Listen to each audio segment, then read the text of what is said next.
What's up guys, Ryan here. Today I'm going to do a video walking you through optimizing your Etsy shop. Now this is an important step because Etsy is well known for policing their marketplace and trying to make sure that every seller they let in adheres to this like mom and pop shop, handmade, warm and fuzzy, cozy, I don't even know, all these words. You know, you get the sense of the words I'm using. Like they want their marketplace to be associated with all of those words, even though at the end of the day behind the scenes it's not necessarily the case, especially since they open the doors to print on demand sellers.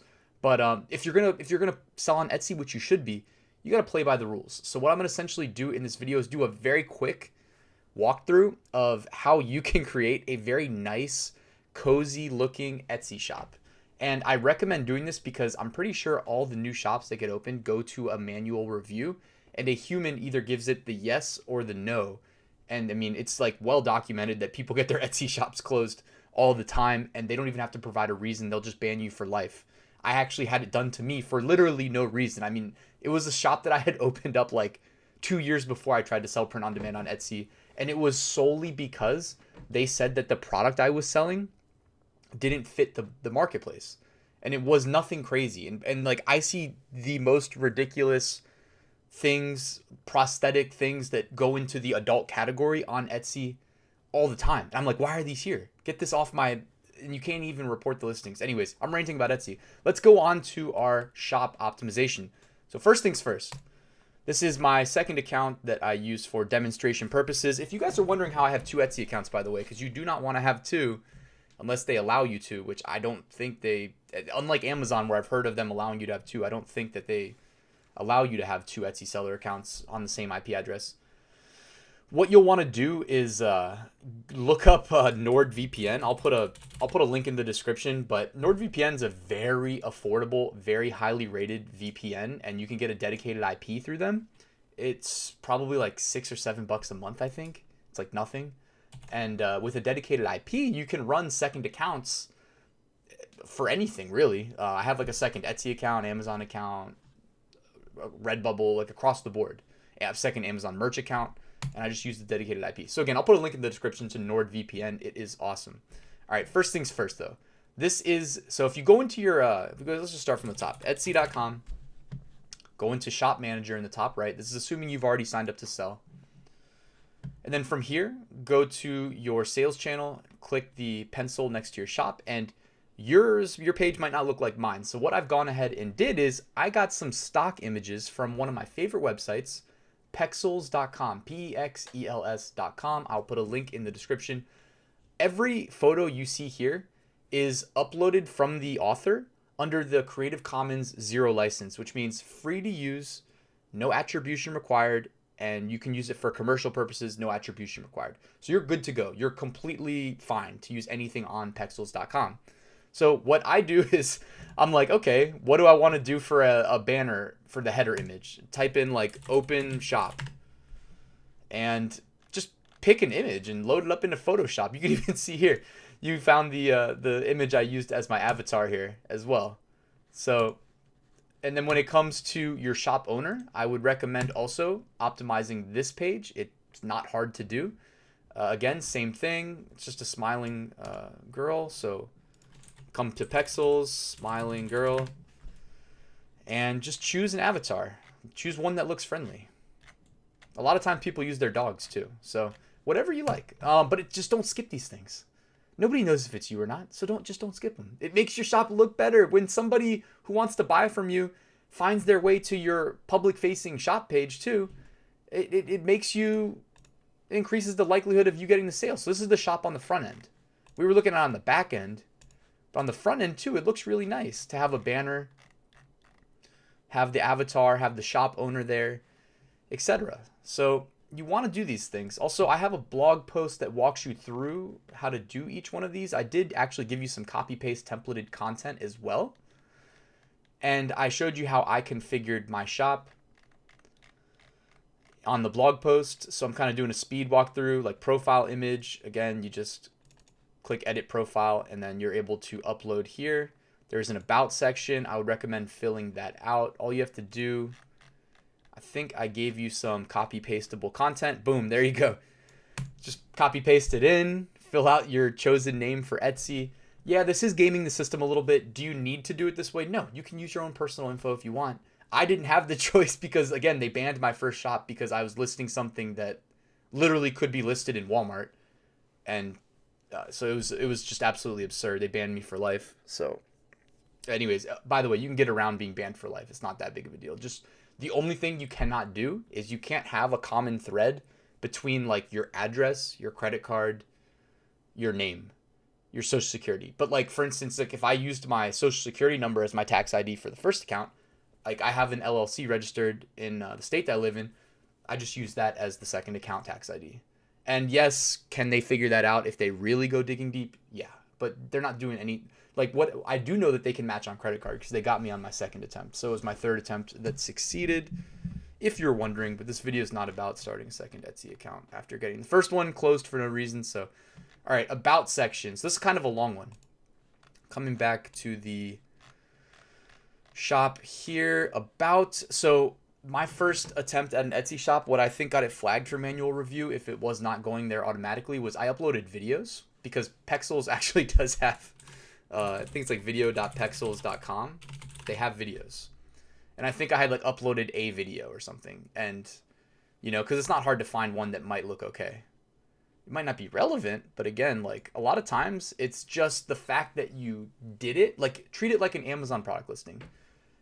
To the consumer who's choosing between product A and product B that are the same price and maybe even from the same manufacturer, if product A has a video and product B doesn't, and they both have the max number of images, they might buy from the one with the video because it looks more professional. So I subscribe to that logic. I do not use videos though ever since that account went to manual review because I don't know if that's what sent it there. Same with photos. I just skipped this part, truthfully. Shop members, you can add yourself if you choose. So owner, Cheryl, and then let's go back here to the copy paste description. Actually, you know what? I've already written one out here, so I'm just going to pop that in.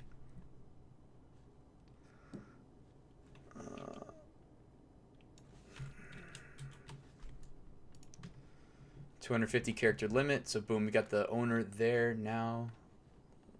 Local, I don't know if that really matters. I have filled that in, but I don't know how that's really relevant since we ship internationally. Assuming that you're watching this video because you are using the Printful Etsy integration, most of your sales are not going to be local. So, all right, and then you're going to want to edit the shipping section and change your policies. All right, so processing time, I need time to prepare. So this is basically going to be set at the product listing level, and Printful should pad the time needed for handling time. So handling time is the time between the order and it being shipped. Shipping time, again, will be variable. We just use Printful's shipping templates, so we don't need to do anything there. Returns and exchanges. I like to turn these off. Here's the thing, though. If you turn them off, people are still going to ask you for returns and exchanges. I will not ever accept an exchange because that's like too much of a loss, especially if the whatever you send them as a replacement it doesn't work out. But I will refund people. Like if you guys pay attention to any Facebook groups talking about print-on-demand sales, where it basically let's just say non-Amazon merch, so that people can actually see your seller account. Because on merch, your seller account's hidden, so you don't have to worry as much about like the seller feedback and whatnot. But like with Etsy, for instance, your feedback across all of your sales is visible on all of your sales. So you need to avoid negative feedback any way, shape, or form possible. So if people want returns, give them returns. That's my suggestion. A lot of people agree. A lot of successful sellers agree. A lot of unsuccessful sellers disagree. Not saying that you can't be, you can get away with never doing returns and be successful. But trust me, it's a common thread between the big boys. You can give returns, guys. It's okay. This is a long-term game. All right, so I turned them off, but if someone messages me, I still give them that return.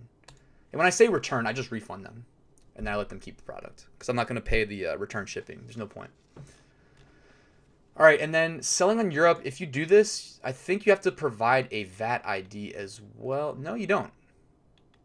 All right, so you actually, so this says Are you selling in Europe? EU buyer protection laws may require sellers to display their name, business address, and VAT number where applicable to buyers. Only buyers who have their location set to an EU country will see this information. Etsy is not used to contact you. So Printful will collect and remit VAT on your behalf. So that's weird. I thought they would ask for a VAT number. I don't think I have this configured on my Etsy account, and I get plenty of EU sales.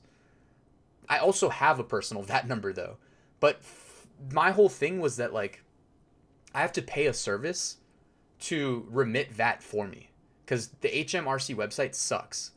And this is just another thing I'd have to worry about using that service for. By not doing this, I thought they were actually going to ask for the VAT, because if you give them the VAT, then they can associate it all to your VAT ID. Whereas like if you just let Printful do it, it's taken care of. So I would recommend just leaving this blank. Although that is interesting that they didn't ask me for the VAT ID there. Maybe on the step 2 they do. All right, so from there we have a relatively optimized Etsy shop here. The next part though, there's another part that we should not skip. So we went through all this. Policies we went through, payment options, use the default, returns and exchanges, turn those off. Privacy policy, Etsy provides you material on how to write one. I don't think I did that if it wasn't required. All right, more information, we did that. All right, we need to add Printful as a production partner to our account. Do not skip this part. So the quickest way that I know to get there is to come back to the shop, go to our product listing right here. So I'm going to open that listing. I'm going to click edit in the top left. So when you view your own listings, guys, you get that listings toolbar across the top. Customers don't see that. So this is a coffee mug I listed through Printful, because you need to have at least one listing set up before you can use the integration. Scroll down to production partners. Now you'll notice I already added Printful and Gear Bubble, but if you haven't added them yet, click add new production partner. Go to my blog posts. I'm so good to you guys. I put all this info out there for you. Production partner, Printful. So we're just going to go ahead and copy paste it basically. All right, production partner, Printful. Location, Chatsworth, CA. Oops. What just happened? All right, I don't know what just happened. Paste, and then it's going to do an autofill. It did not like me clicking the autofill. About production partner. I went ahead and I just wrote some content that you can copy paste because I love you. Boom. It says I couldn't function without Printful. In their role as a production partner, they print, pack, and ship out orders from their California production and fulfillment center, allowing me to focus on what I'm best at, designing top-notch products that my customers will love. Now, I don't know exactly how you're supposed to handle the fact that Printful has an EU fulfillment center in Latvia and a Mexican fulfillment center in Mexico. So, because clearly there's only one location.